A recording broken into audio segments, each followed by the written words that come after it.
জামাতের আমির ডক্টর শফিকুর রহমান নারীদের অপমান করেছেন মন্তব্য করে বিএনপির সিনিয়র যুগ্ম মহাসচিব রুহুল কবির রিজভী বলেছেন, তাদের কথা শুনলে বোঝা যায় তারা ক্ষমতা পেলে নারী সমাজের দুর্দিন চলে আসবে। জামাতকে উদ্দেশ্য করে রিজভী বলেন, জান্নাতের কার্ড শেষ হয়ে গেছে, যে কারণে নারীদের ধরলেন। রিজভী বলেন, বেগম খালেদা জিয়ার নেতৃত্বে আপনারা মন্ত্রী হননি, আর এখন বলেন দলের প্রধান কোনো নারী হবে না।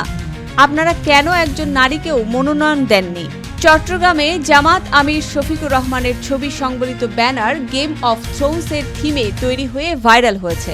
ব্যানারে লেখা হয়েছে উইন্টার ইজ কামিং এবং তাকে তলোয়ার হাতে দাঁড়িয়ে দেখানো হয়েছে। তবে জামাতের কর্মকর্তারা বলছেন, এটি সাংগঠনিক নয়, শুধু ফ্যান বেসের উদ্যোগে করা। সামাজিক মাধ্যমে ব্যানারটি ব্যাপক আলোচনা ও সমালোচনার জন্ম দিয়েছে। স্বরাষ্ট্র উপদেষ্টা অবসরপ্রাপ্ত লেফটেন্যান্ট জেনারেল জাহাঙ্গীর আলম চৌধুরী বলেছেন, আমাদের পরিকল্পনা হলো ইন্টারনেট খোলা থাকবে। ইন্টারনেট যদি নির্বাচনের দিন কেউ বন্ধ করে, তাকে আমরা আইনের আওতায় নিয়ে আসব।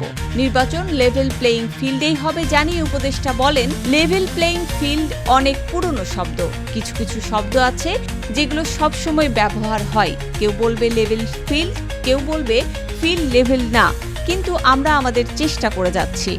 রাজধানীর পূর্বাচল নতুন শহর প্রকল্পে সরকারি প্লট বরাদ্দে দুর্নীতির অভিযোগে সাবেক প্রধানমন্ত্রী শেখ হাসিনার ভাগিনী টিউলিপ সিদ্দিকের 2 বছর কারাদণ্ড দিয়েছে আদালত।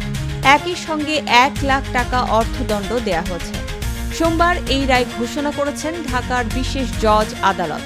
বিএনপির চেয়ারম্যান তারেক রহমান বলেছেন, জামাতের আমিরের আইডি নাকি হ্যাক হয়েছিল, অথচ বিশেষজ্ঞরা বলছেন এভাবে আইডি হ্যাক হতে পারে না। এরা নির্বাচনের আগে নিজেদের স্বার্থের জন্য মিথ্যা কথা তুলে ধরছে। এদের একটাই পরিচয়, এরা মিথ্যাবাদী। চট্টগ্রাম বিশ্ববিদ্যালয়ে জামাতের আমির শফিকুর রহমানের এক্স পোস্টে কর্মজীবী নারীদের আপত্তিকর মন্তব্যের প্রতিবাদে ঝাড়ু মিছিল ও সমাবেশ অনুষ্ঠিত হয়েছে। শিক্ষার্থীরা নারী হেনস্থাকারীদের বিরুদ্ধে স্লোগান দেন এবং রাষ্ট্রকে কঠোর ব্যবস্থা নেয়ার আহ্বান জানান। এ সময় অর্ধশতাধিক শিক্ষার্থী অংশ নেন, যেখানে নারী হেনস্থাকারীদের ঠাঁই নেই বলেও নিন্দা জানান তারা। সেনাবাহিনী প্রধান জেনারেল ওয়াকারুজ্জামান ময়মনসিংহ পরিদর্শন করে ত্রয়োদশ জাতীয় সংসদ নির্বাচন ও গণভোট 2026 উপলক্ষে নিরাপত্তা ও আন্তঃপ্রাতিষ্ঠানিক সমন্বয় নিয়ে মতবিনিময় করেন। তিনি মোতায়েন সেনাদের কার্যক্রম পর্যবেক্ষণ করেন এবং ত্রিশালে অলিম্পিক ভিলেজের ভিত্তিপ্রস্তর স্থাপন করেন। অনুষ্ঠানে ঊর্ধ্বতন সামরিক ও অসামরিক কর্মকর্তারা উপস্থিত ছিলেন। সোমবার খুলনায় নির্বাচনী প্রচারণার সমাবেশে বিএনপি চেয়ারম্যান মহানবী হযরত মুহাম্মদ সাল্লাল্লাহু আলাইহি ওয়াসাল্লামের স্ত্রী খাদিজাতুল কুবরা রাদিয়াল্লাহু আনহুকে স্মরণ করে বলেন, আমরা দেখছি একটি রাজনৈতিক দল নারীদের ঘরে আটকে রাখতে চায়।